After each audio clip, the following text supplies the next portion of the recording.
तो फिर से बहुत बहुत स्वागत है आप सभी का हमारे YouTube चैनल में। और आज के इस वीडियो में फिर से स्पीडी पब्लिकेशन का करंट अफेयर का बुक लेकर आ गए हैं, जो कि एकदम 1 जुलाई 2024 तक एकदम नया नया अपडेटेड है।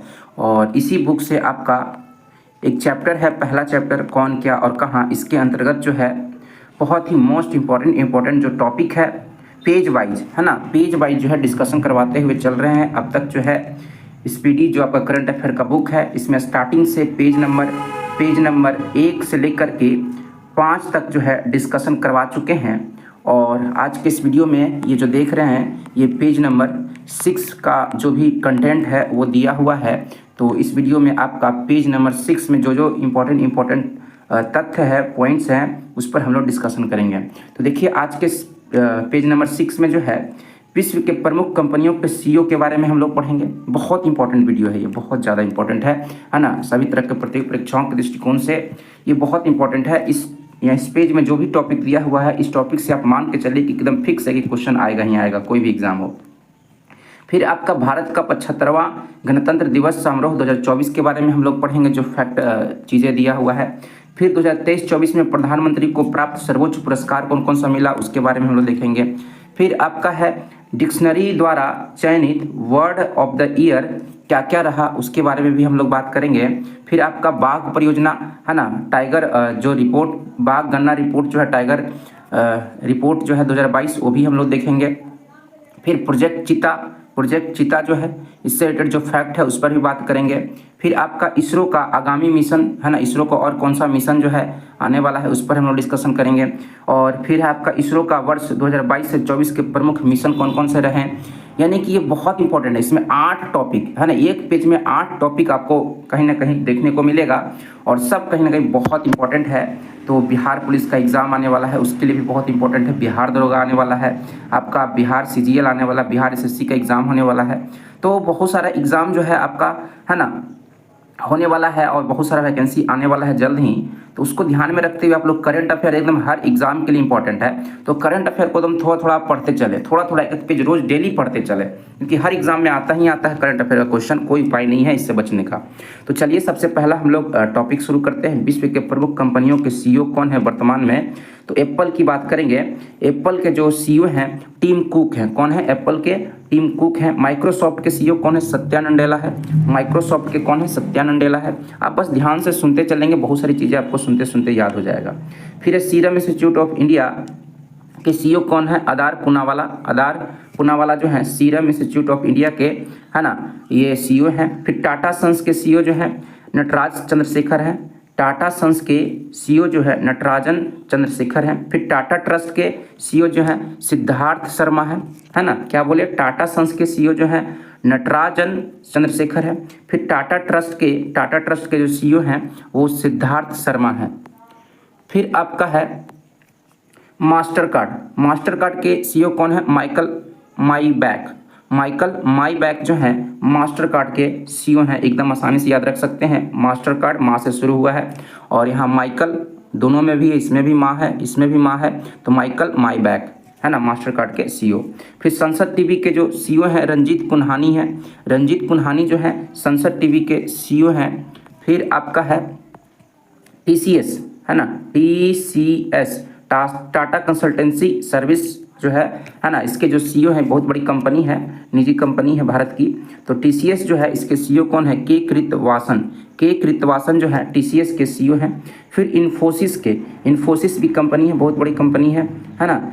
तो इन्फोसिस के जो सीईओ हैं सलील पारेख हैं। सलील पारेख कौन है? इन्फोसिस के सीईओ हैं, याद रखेंगे। फिर आपका अल्फ़ाबेट इंक यानी कि गूगल की जो सीईओ हैं सुंदर पिचई हैं। अल्फ़ाबेट इंक जो है गूगल का ही एक कंपनी है, तो इन दोनों के जो सीईओ हैं कौन है? सुंदर पिचई हैं।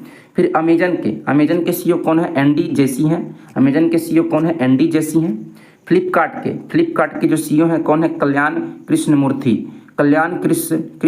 जो हैं फ्लिपकार्ट के है ना, क्या है, सीईओ है, आप ऐसे याद रख सकते हैं। फ्लिपकार्ट क्या करता है, लोगों को, है ना, जहाँ बैठे हैं वहीं पे क्या करता है, सामान पहुंचा देता है। तो एक तरह से कल्याण कर देता है, समाज का कल्याण कर देता है, कहीं जाने की जरूरत पड़ता है नहीं, पैसा दीजिए, घर बैठ के सामान मंगाइए। तो फ्लिपकार्ट से कल्याण, याद रखेंगे, फ्लिपकार्ट क्या करता है, कल्याण करता है। तो कृष्ण भगवान भी इसमें शामिल है, कल्याण करने के लिए ही जाने जाते हैं, है ना। तो कल्याण कृष्ण मूर्ति जो है फ्लिपकार्ट के सीईओ है, ये भी याद रखेंगे। और फेसबुक को के सीईओ को कौन नहीं जानता है, दुनिया का आदमी, ठीक है। तो मार्क जुकरबर्ग जो है ये फेसबुक के सीईओ है। ट्विटर के सीईओ जो है लिंडा याकारिनो है। लिंडा याकारिनो जो है ट्विटर के सीईओ है। फिर इंस्टाग्राम के सीईओ कौन है, केविन सिस्ट्रोम जो है इंस्टाग्राम के सीईओ है। व्हाट्सएप के सीईओ कौन है, विल कैथकार्ट जो है व्हाट्सएप के सीईओ कौन है, विल कैथकार्ट जो है ना, ये व्हाट्सएप के सीईओ है। फिर आपका है मेटा इंडिया के सीईओ कौन है, संध्या देवनाथन जो हैं ये मेटा इंडिया के सीईओ हैं। फिर यूट्यूब के सीईओ कौन है, नील मोहन जो है यूट्यूब के सीईओ हैं। नील मोहन कौन है, तो यूट्यूब के सीईओ हैं। ओपन एआई क्या है आपका, है ना, आर्टिफिशियल एक तरह का चैटबॉट है ना। ओपन एआई आर्टिफिशियल इंटेलिजेंस है, कंपनी है ओपन एआई। इसके सीईओ जो है सैम ऑल्टमैन कौन है, ओपन एआई, ये नया आपका मतलब कि आर्टिफिशियल इंटेलिजेंस कंपनी टाइप का जो है इधर मतलब ट्रेंड में आया है। तो हो सकता है एग्जाम में ये पूछे ओपन एआई के सीईओ कौन है, तो सैम ऑल्टमैन, याद रखेंगे।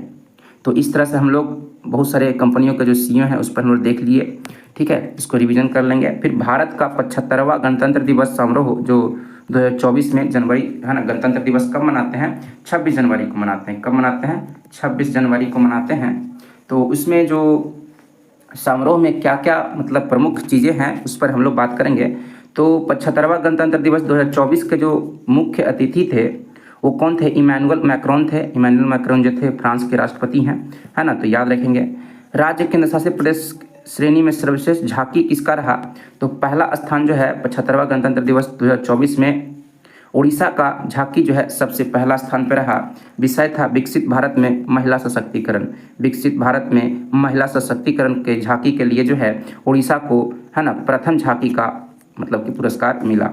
मंत्रालय विभाग श्रेणी में सर्वश्रेष्ठ झांकी, कोई अलग अलग मंत्रालय का अलग अलग झांकी निकला, उसमें सबसे मतलब सर्वश्रेष्ठ झांकी किसका रहा, तो याद रखें संस्कृति मंत्रालय का। विषय क्या था, भारत लोकतंत्र की जननी, ये विषय था, संस्कृति मंत्रालय के द्वारा प्रस्तुत किया गया झांकी था, इसी विषय से संबंधित झांकी था। और इस विभाग को संस्कृति मंत्रालय को जो है 75वां गणतंत्र दिवस 2024 में, है ना, मंत्रालय के दृष्टिकोण से मंत्रालयों में सर्वश्रेष्ठ मंत्रालय का मतलब कि झांकी का अवार्ड मिला भारत लोकतंत्र की जननी के लिए। तो यहाँ पे 3 पॉइंट है जो आपको बहुत ज़्यादा याद रखने लायक है कि 75वां गणतंत्र दिवस 2024 के समारोह का मुख्य अतिथि कौन है, तो इमैनुअल मैक्रोन, एकदम बहुत इंपॉर्टेंट है, फ्रांस के राष्ट्रपति। कौन सा राज्य को जो है या केंद्र शासित प्रदेश को सर्वश्रेष्ठ झांकी का अवार्ड मिला, तो ये आपको उड़ीसा है ना, विकसित भारत में महिला सशक्तिकरण के लिए। मंत्रालय या विभाग में किसको सर्वश्रेष्ठ झांकी का अवार्ड मिला, तो संस्कृति मंत्रालय को मिला, भारत लोकतंत्र की जननी के लिए मिला। तो ये तीनों बहुत इंपॉर्टेंट है, एकदम दिमाग में बैठा के रखेंगे, कोई ना कोई एग्जाम में आपको आ ही जाएगा। फिर 2023-24 में प्रधानमंत्री को प्राप्त सर्वोच्च पुरस्कार, प्रधानमंत्री को जो है बहुत सारे देश में जाते हैं तो वहाँ का सर्वोच्च पुरस्कार जो है इनको दिया जाता है। तो ये एग्जाम में क्या कहता है, कभी कभी पूछ लिया जाता है कि ये अवार्ड जो है जैसे दे देगा ऑर्डर ऑफ द नाइल 2023 जो है ना, नरेंद्र मोदी को किस देश के द्वारा दिया गया, तो मिस्र के द्वारा दिया गया। इस तरह से करके क्वेश्चन घुमा के पूछ लेगा, तो आपको बस याद रहना चाहिए, याद रहेगा तो आप बना देंगे। तो पहला हम लोग बात करते हैं एवाकल अवार्ड ऑफ, है ना, Ebakl award by the republic of Palau 2023, है ना। ये पुरस्कार जो है किसको मिला, तो ऐसे भी पूछ सकता है कि यह पुरस्कार जो है 2023 का पुरस्कार Ebakl award by the republic of Palau 2023 का पुरस्कार किसे दिया गया, तो ये किस प्रधानमंत्री को दिया गया, तो प्रधानमंत्री नरेंद्र मोदी को दिया गया, है ना, पलाऊ गणराज्य के द्वारा यह दिया गया। फिर आपका नेक्स्ट अवार्ड है companion of the order of Fiji 2023 का पुरस्कार किस प्रधानमंत्री को दिया गया, तो नरेंद्र मोदी को दिया गया। और किस देश के द्वारा दिया गया, तो फिजी के द्वारा दिया गया। तो अति के नाम में, पुरस्कार के नाम में ही है, दोनों पुरस्कार के नाम में ही देश का नाम छिपा हुआ है। फिर आपका companion of the order of लोगोहू 2023, है ना, किस देश के द्वारा जो है प्रधानमंत्री को सर्वोच्च पुरस्कार दिया गया, ये आपका हो जाएगा पापुआ न्यू गिनी के द्वारा जो है प्रधानमंत्री नरेंद्र मोदी को companion of the order of लोगोहू 2023 पुरस्कार, सर्वश्रेष्ठ पुरस्कार दिया गया उस देश का। फिर नेक्स्ट है ऑर्डर ऑफ द नाइल 2023 पुरस्कार प्रधानमंत्री को किस देश के द्वारा दिया गया? तो मिस्र के द्वारा दिया गया। फिर आपका फिर हम लोग बात करेंगे, है ना, नेक्स्ट आपका जो पुरस्कार है grand cross of the legion of honour 2023 किस देश के द्वारा नरेंद्र मोदी प्रधानमंत्री को जो है यह अवार्ड दिया गया? तो फ्रांस के द्वारा जो है grand cross of the legion of honour 2023 पुरस्कार जो है सर्वोच्च सम्मान पुरस्कार जो है प्रधानमंत्री नरेंद्र मोदी को फ्रांस के द्वारा दिया गया। फिर grand cross of the order of honour 2023 किस देश के द्वारा प्रधानमंत्री को दिया गया? तो ग्रीस के द्वारा दिया गया, याद रखेंगे। फिर नेक्स्ट है order of Druk Gyalpo, order of Druk Gyalpo 2024 किस देश के द्वारा यह पुरस्कार दिया गया प्रधानमंत्री नरेंद्र मोदी को? तो भूटान। ये देख रहे हैं 2024 का ये मतलब सब 23 का है, और ये जो पुरस्कार है ऑर्डर ऑफ डुक ग्यालपो 2024 में दिया गया। तो 2024 में जो एग्ज़ाम होगा वो कहीं ना कहीं उसके लिए बहुत इंपॉर्टेंट हो जाएगा कि किस देश के द्वारा जो है ऑर्डर ऑफ डुक ग्यालपो 2024 जो है वहाँ का सर्वोच्च पुरस्कार जो है दिया गया। तो ये भूटान के द्वारा दिया गया, याद रखेंगे। फिर आपका डिक्शनरियों के द्वारा जो है चयनित वर्ड ऑफ द ईयर क्या रहा? तो इधर आपका डिक्शनरी का नाम लिखा हुआ है word of the year 2021, word of the year 2022, word of the year 2023, 2024 का भी नहीं आया है। तो ऑक्सफोर्ड का, है ना, तीनों साल का आपको याद रखना होगा, 21, 22, 23 का, है ना। ऑक्सफोर्ड जो आपका डिक्शनरी है इसके द्वारा 2021 में वैक्स जो था वर्ड ऑफ द ईयर था, 22 में गोबलिन मोड था, 23 में रिज था। फिर आपका है एक डिक्शनरी है आपका मरियम वेबस्टर जो है इसके द्वारा जो है 2021 में वर्ड ऑफ द ईयर जो था वैक्सीन था, 2022 में गैस, है ना, गैस लाइटिंग था, 2022 में gas lighting word of the year था। फिर 23 में ऑथेंटिक था, ऑथेंटिक जो है ये वर्ड ऑफ द ईयर था मरियम वेबस्टर डिक्शनरी के द्वारा। फिर आपका है कैम्ब्रिज डिक्शनरी के द्वारा जो है कैम्ब्रिज डिक्शनरी के द्वारा 2021 में NFT word of the year था 2021 का। फिर 22 का होमर था, होमर। फिर आपका 23 का क्या है हॉल्यूसिनेट जो वर्ड है 2023 का word of the year Cambridge dictionary का था। फिर एक कोलिंस जो है आपका एक डिक्शनरी है, इसके द्वारा पहला जो 2021 का वर्ड ऑफ द ईयर था, है ना, परसेवेरेंस था। परसेवेरेंस जो वर्ड है 2021 का कोलिंस डिक्शनरी का वर्ड ऑफ द ईयर था। फिर आपका 2022 में परमैक्राइसिस था, परमैक्राइसिस जो वर्ड है 2022 का था कोलिंस का। और 23 का एआई है, एआई आर्टिफिशियल इंटेलिजेंस वर्ड जो है 2023 का वर्ड ऑफ द ईयर है कोलिंस डिक्शनरी का। फिर डिक्शनरी ऑफ कॉम, है ना, डिक्शनरी.com जो है इसका 2021 का जो वर्ड ऑफ द ईयर था एलिसिप था, एलिसिप। 2022 का वोमेन था, 2023 का हॉल्यूसिनेट था, याद रखेंगे। 2023 का डिक्शनरी.com का जो वर्ड है 2023 का हॉल्यूसिनेट है। तो इस तरह से करके एक बार आप क्या करेंगे, यहाँ पे देखिए हम पूरा लिख दे रहे हैं, एक बार आप 2 मिनट इसको पढ़ लेंगे अपने हिसाब से, ठीक है। यहाँ पूरा स्क्रीन पर आपको दिख रहा होगा। अब हम लोग नेक्स्ट टॉपिक की बात करते हैं कि इसरो का वर्ष 2022-24 के प्रमुख मिशन कौन कौन से रहे हैं। इससे क्वेश्चन एकदम आने का संभावना जो है एकदम रहता है।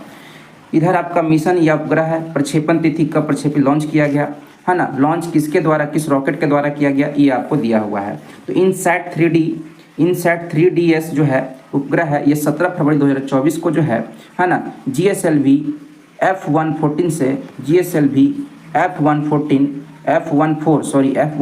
यानी कि F14 से जो है रॉकेट से लॉन्च किया गया। इनसैट 3DS 17 फरवरी 2024 को लॉन्च किया गया। किससे लॉन्च किया गया, GSLV F14 से लॉन्च किया गया, ठीक है। तो इस तरह से करके 2 बार 3 बार करके आप पढ़ेंगे तो आपको दिमाग में बैठेगा। फिर आपका है एक्सपोसैट मिशन जो है ये लॉन्च किया गया 1 जनवरी 2024 को। PSLV C58 से इसको लॉन्च किया गया। PSLV C58 से PSLV C58 से जो है एक्सपोसैट मिशन को जो है 1 जनवरी 2024 को लॉन्च किया गया। फिर गगनयान का पहला परीक्षण उड़ान जो है 21 अक्टूबर 2023 को जो है लॉन्च किया गया, और इसको लॉन्च किया गया था TVD-1 से, TVD-1 से जो है ना गगनयान का पहला परीक्षण उड़ान को प्रक्षेपित किया गया था। फिर बहुत बहुत इंपॉर्टेंट है आदित्य L1, है ना। आदित्य L1 ये 2 सितंबर 2023 को जो है ना लॉन्च किया गया और PSLV C-57 से इसको रॉकेट से लॉन्च किया गया। याद रखेंगे एकदम, इसमें सबसे इंपॉर्टेंट आदित्य L1 है ना। इसको 2 सितंबर 2023 को PSLV C-57 से जो है रॉकेट से लॉन्च किया गया था। फिर नेक्स्ट है DSSAR मिशन। DSSAR मिशन को जो है 30 जुलाई 2023 को PSLV C-56 से 56 से लॉन्च किया गया। फिर आपका चंद्रयान 3 भी बहुत ज़्यादा इंपॉर्टेंट है ना। ये हमारा सफल मिशन था, है ना, पूरी तरह से सफल मिशन था। चंद्रयान 3 को 14 जुलाई 2023 को लॉन्च किया गया था और इसको LVM-3M4 से रॉकेट से लॉन्च किया गया था। LVM-3M4 रॉकेट से जो है लॉन्च किया गया था। फिर आपका है नेक्स्ट है NVS-01 मिशन है। NVS-01 इसको 29 मई 2023 को GSLV F12, है ना, F12 से GSLV F12 से जो है 29 मई 2023 को, है ना, NVS-01 को लॉन्च किया गया था। फिर आपका है TELEOS-2 TELEOS-2 को जो है 22 अप्रैल 2023 को PSLV C-55 से रॉकेट से लॉन्च किया गया था।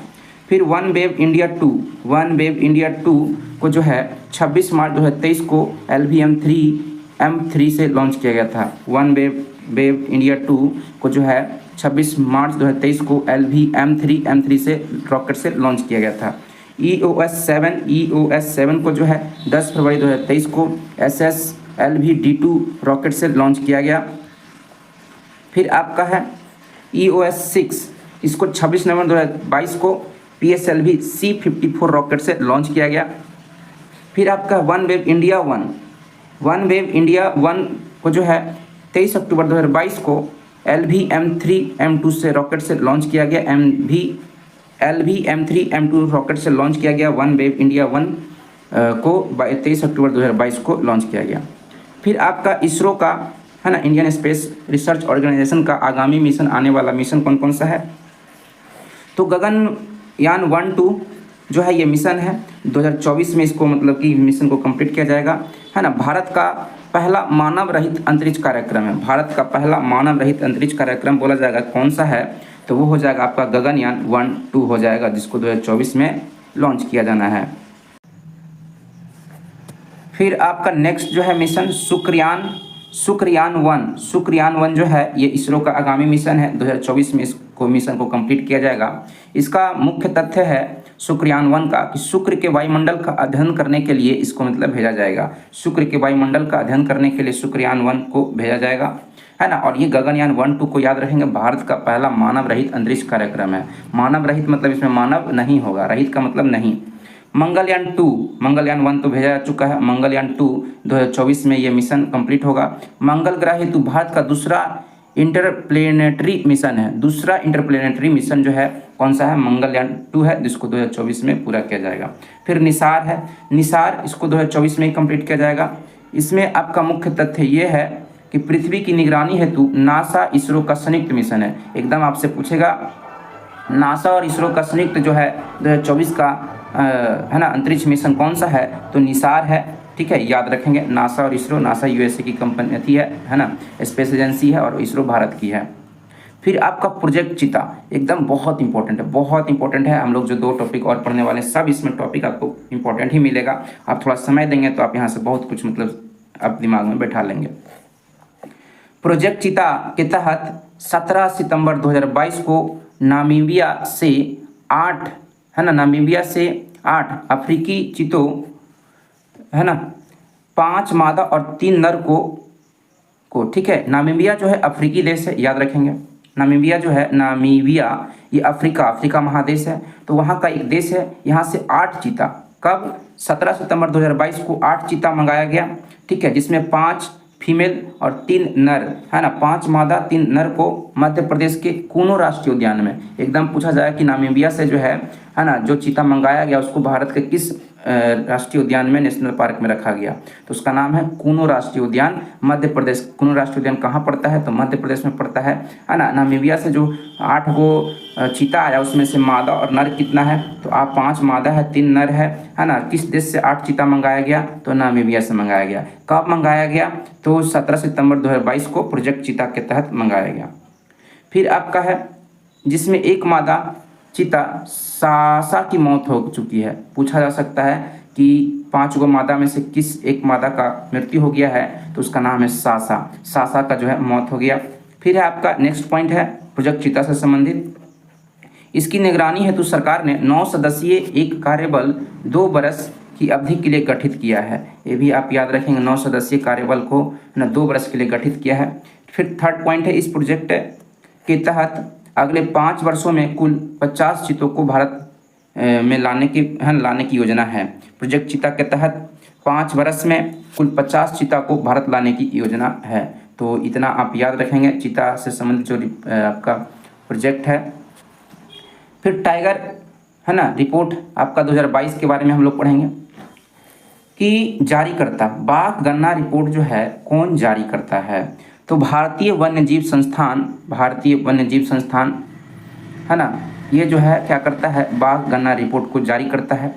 और ये जारी किया गया 2022 वाला 29 जुलाई, ठीक है, 2023 को जारी किया गया भारत में, जिसके तहत भारत में बाघों की कुल संख्या जो है 3682 है। याद रखेंगे 29 जुलाई 2023 को जो है भारतीय वन्यजीव संस्थान के द्वारा बाघ गणना रिपोर्ट को जारी किया गया 2022 वाला, जिसके तहत भारत में बाघों की कुल संख्या जो है 3682, याद रखेंगे 3682 है, 3682 या 3682 याद रखेंगे।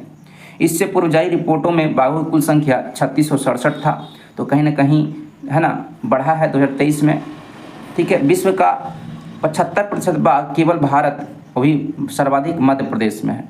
पूछा जाए कि विश्व का 75% बाघ टाइगर किस देश में है? तो वो भारत है। और भारत में सबसे ज़्यादा टाइगर किस राज्य में पाया जाता है? तो वो राज्य का नाम है मध्य प्रदेश है। फिर 2018 से 22 के बीच बाघों की संख्या में वृद्धि 24.1% दर्ज की गई है। देखिए बहुत इंपॉर्टेंट डाटा है, आपसे पूछ सकता है कि 2018 से 2022 के बीच में बाघों की कितनी वृद्धि है ना दर्ज की गई है, कितना परसेंट जो है वृद्धि दर्ज किया गया है? तो 24.1%, लगभग 24% मान के चलिए वृद्धि हुआ है 18 से 22 के बीच में। जिम कॉर्बेट रिजर्व जो कि उत्तराखंड में है, में देश के सबसे ज़्यादा बाघ 260 है। पूछा जाए कोई पार्टिकुलर राज्य में पूछा जाएगा तो मध्य प्रदेश हो जाएगा, लेकिन पार्टिकुलरली कोई टाइगर रिजर्व का नाम पूछे, कौन से टाइगर रिजर्व में जो है सबसे ज़्यादा बाघ है? तो जिम कॉर्बेट आपका नेशनल पार्क जो है tiger reserve, Jim Corbett tiger reserve है ये, ठीक ना, जो कि उत्तराखंड में पड़ता है। इसका वर्तमान में नाम जो है रामगंगा नेशनल पार्क है ना। इसमें सबसे ज़्यादा बाघ है, 260 को बाघ इसी में है। बिहार में बाघों की संख्या 2018 से में 31 था, 2022 में 54 हो गई है। बिहार में बाघों की संख्या जो था 2018 में कितना था? तो 31 को था, 2022 में 54 को हो गया है ना। बिहार में आपका वाल्मीकि टाइगर रिजर्व एकदम बहुत ही प्रसिद्ध है टाइगरों के लिए। फिर नेक्स्ट आपका पर्यावरण, वन एवं जलवायु परिवर्तन मंत्रालय के रिपोर्ट के अनुसार भारत में बाघों की कुल संख्या 3925 तथा वार्षिक वृद्धि दर 6.1% है। अब देखिए ये आपका एक है ना विभाग है, मंत्रालय है। इस मंत्रालय के अनुसार बाघ की संख्या को बताया गया है, उसके वृद्धि दर को बताया गया है। तो आपसे यहाँ से भी पूछ सकता है एग्जाम में कि पर्यावरण, वन एवं जलवायु परिवर्तन मंत्रालय के रिपोर्ट के अनुसार भारत में बाघों की कुल संख्या कितना है? तो आप बताएंगे 3925 बताएंगे, ठीक है। वार्षिक वृद्धि दर कितना है? वार्षिक वृद्धि दर जो है वो 6.1% है ना। 3925 हो गया किसके अनुसार? पर्यावरण, वन एवं जलवायु परिवर्तन मंत्रालय के अनुसार। और ऐसे जो भारतीय वन्यजीव संस्थान रिपोर्ट जो जारी करती है बाघों का, उसके अनुसार 3682 है। दोनों के अकॉर्डिंग आप याद रखेंगे है ना, एकदम आपको काम आएगा। इस प्रकार से 6 आपका जो पेज नंबर है स्पीडी करंट अफेयर का, इसमें जो बहुत ही इंपॉर्टेंट आज का ये टॉपिक रहा इस वीडियो में, इस पेज में। तो इसको क्या करेंगे एकदम 2-3 बार आप क्या करेंगे देखेंगे है ना, कसम से आपको बहुत काम आएगा। तो चलिए हम लोग नेक्स्ट वीडियो में मिलते हैं। आप लोग सपोर्ट करें है ना, चैनल को सब्सक्राइब करें, लाइक करें, ताकि कंटिन्यू आपके लिए हम वीडियो जो है ना प्रोवाइड करते रहें। Thank you.